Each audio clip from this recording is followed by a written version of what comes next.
Le 29 mai 1996, quelques jours après l'annonce de la mort des 7 moines, les journaux publient le testament spirituel de l'un d'eux.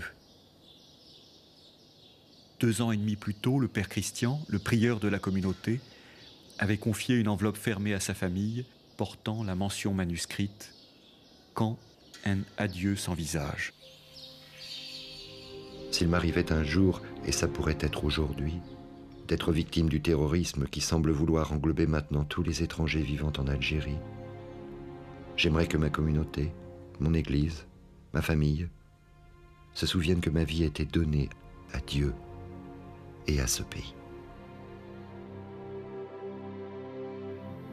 Il m'a profondément frappé de voir la date de ce 1er décembre et de ce 1er janvier 1994 et 1er décembre 1993, parce que cela nous situe relativement encore loin par rapport à l'événement. Christian l'aurait écrit quelques mois auparavant, mais là, c'est un testament qui tombe au même moment où le GIA décide d'assassiner les ressortissants étrangers. Il y avait partout en Algérie à ce moment-là des hommes et des femmes qui étaient exposés à cette menace, et ils le savaient.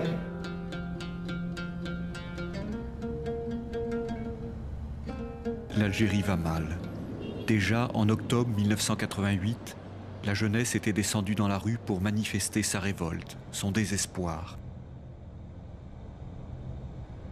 En 1990, avec la tenue des premières élections libres, un renouveau de la vie politique avait semblé possible.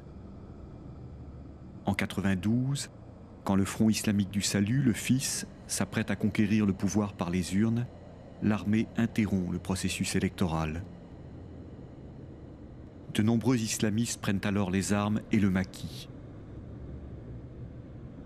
C'est le début de ce que l'on appelle la décennie sanglante.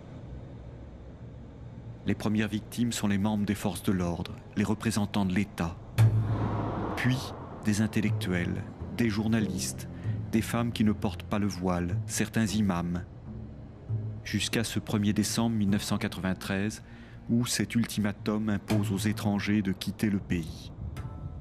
Rester, c'est être menacé de mort.